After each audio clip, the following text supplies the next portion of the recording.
शिव दो ही ममदास कहा, सोना मुझे सपने नहीं पा। हाँ, शिव माने जो शिव का पार्ट है। और राम वाली आत्मा ने बोला कि जो शिव है, भगवान है वास्तव में, उसे शिव भगवान का जो द्रोह करने वाला है, दुश्मन है, ग्लानि करने वाला है, उसकी प्रत्यक्षता को छुपाने वाला है, वो राम को प्राप्त नहीं कर सकता, वो राम के वंश में नहीं आ सकता। क्या ग्लानि करने वाला मेरे नजदीक नहीं आ सकता। सदगुरु निंदक ठौर न पावे। कौन सा ठौर? वो सूर्यवंशियों का वो ठौर। उस सूर्यवंश में जो भगवान शिव की ग्लानि करने वाले हैं, वो सूर्यवंश में नहीं आ सकते। वो ऊंचे ते ऊंचा ठौर है इस संसार में, वो मेरे को नहीं पा सकते।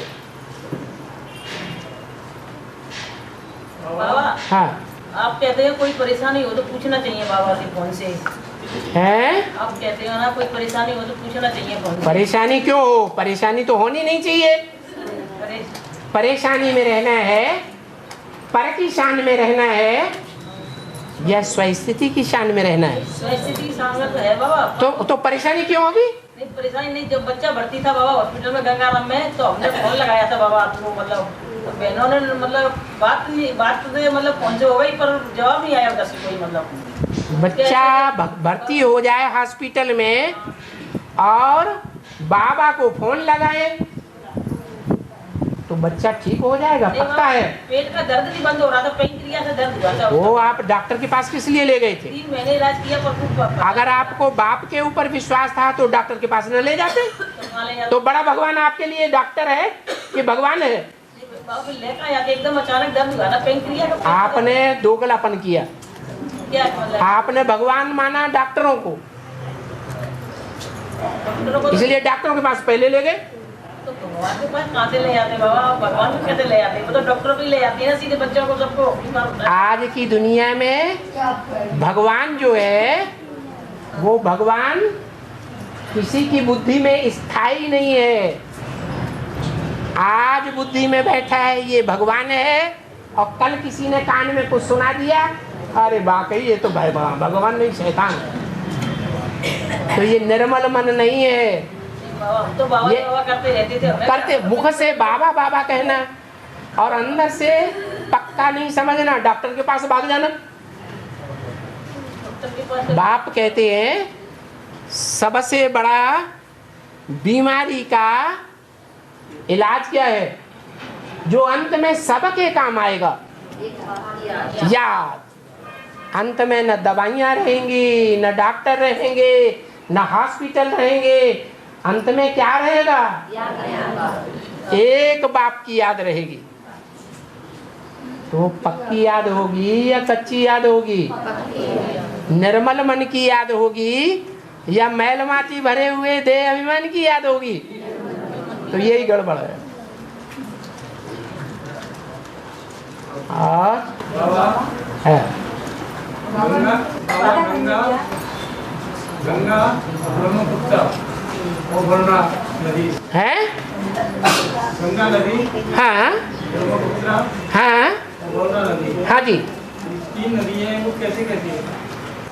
वरुणा नदी सबसे जास्ती गहरी है। इतनी गहरी है कि ऊपर से किनारे से खड़े होके के नीचे देखना पड़ता है, तब उसकी धारा गहराई में दिखाई पड़ती है। और गंगा नदी उतनी गहरी कहीं भी नहीं है। ब्रह्मपुत्रा भी इतनी गहरी नहीं है। क्यों? याद गहराई में होती है या ऊपर से दिखाई देती है? गहराई में होती है।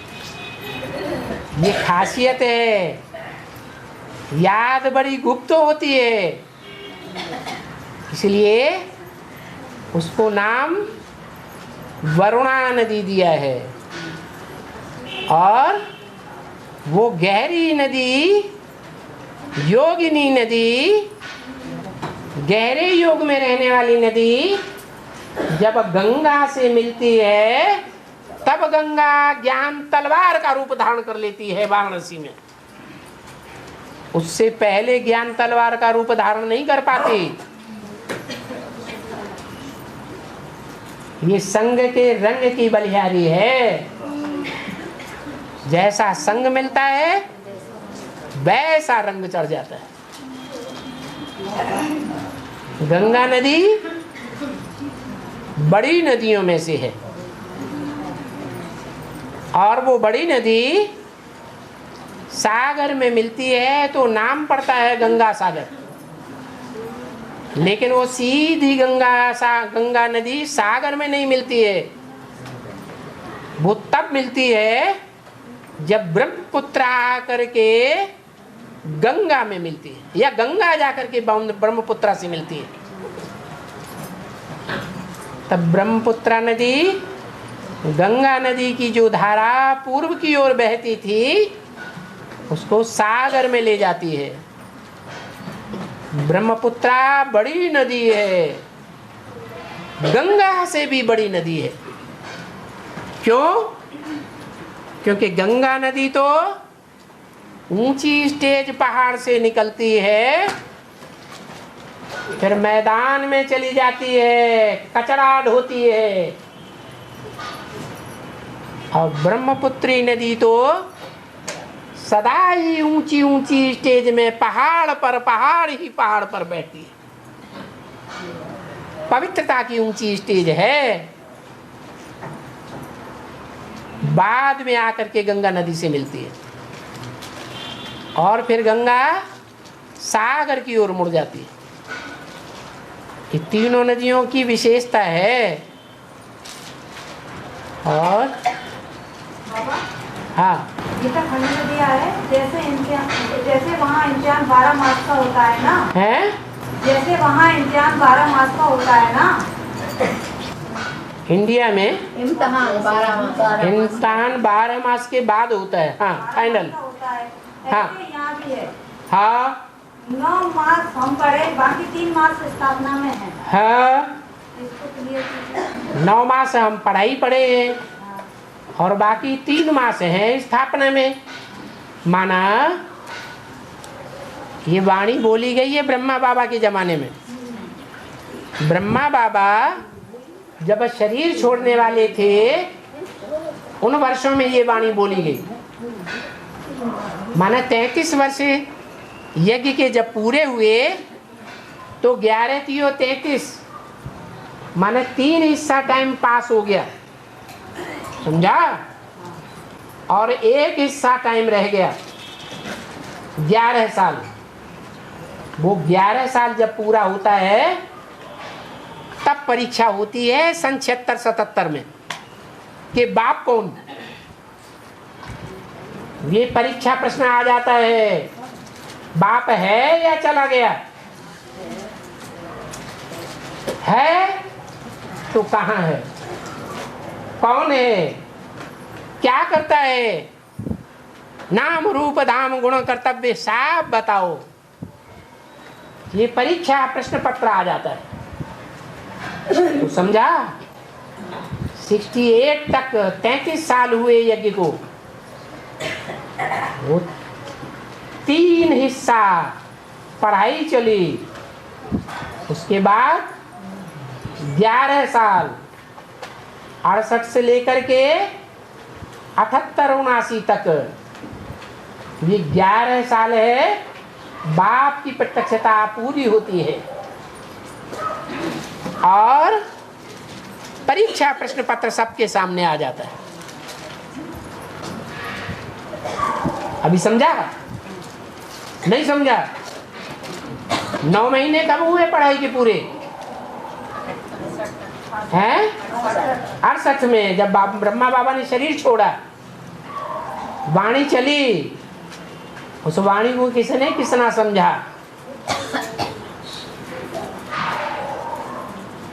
पढ़ाई पूरी हुई, फिर 3 महीने रह गए, माने चौथा हिस्सा रह गया 11 साल।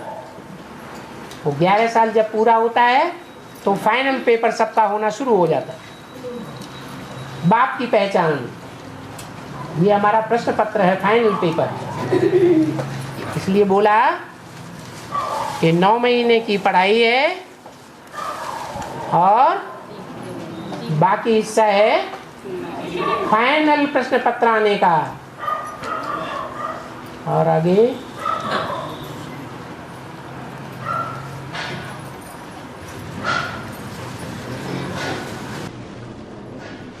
बाबा हाँ जी, जो मैं उमा कहूँ में अनुभव अपना, और सत्य हरि भजन जगत जो सपना। खूब चौपाई याद करी। ये माता तो बूढ़ी माता रामायण में बड़ी पारंगत है। चौपाई सुनाई, उमा कहो मैं अनुभव अपना, ओ जगत की ओ अम्मा उमा। शंकर जी ने कहा पार्वती से, उमा कहो मैं अनुभव अपना, सत्य हरि भजन, भगवान का भजन सच्चा है। माने शिव के पीछे बुद्धि को भगाना ये सच्ची बात है, बाकी सब सपना है, झूठी बात है। तो झूठी बात है या नहीं है? हैं? बस सारी बातें झूठी हैं, एक शिव बाबा की याद सच्ची है। और तब तक और चौपाई याद कर लो। चौपाई कर हमको भी देख पढ़े लिखे है बाबा। हाँ, हाँ हमारे लिए आके तरंग जी कमजोर हो गई, नहीं तो पढ़े ही लिख लेते।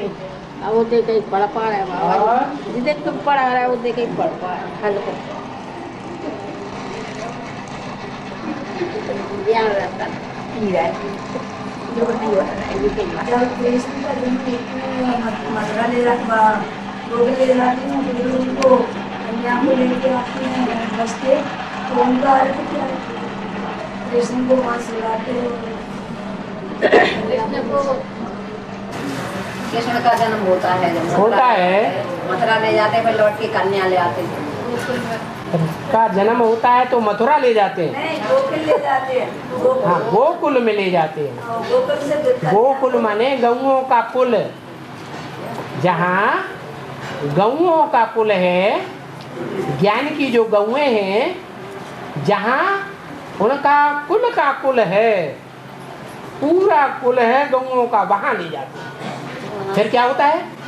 कन्या लाते हैं। फिर कन्या लाते हैं। कंस को दे देते हैं, तो कंस उनको गोकुल से कन्या ले आते हैं, कृष्ण को वो गोकुल में छोड़ जाते हैं ना। हाँ, उसको दे देते हैं। कृष्ण को गोकुल में ले जाते हैं, गौओं के कुल में ले जाते हैं, और वहाँ से कन्या को उठा ले आते हैं। कन्या माने जगदम्बा, जगदम्बा को उठा के ले आए, और उस जगदम्बा को कंस ने कोसने के लिए उठाए फेंका, लेकिन वो तो ऊंची स्टेज में उड़ जाती है बुद्धि योग से, उसको पटक नहीं पाता, मार नहीं पाता। कौन? कंस। और कृष्ण बच जाता है। कहाँ चला जाता है? गौओं के कुल में चला जाता है, जहाँ ढेर सारी गौएं ही गौएं इकट्ठी हो जाती। और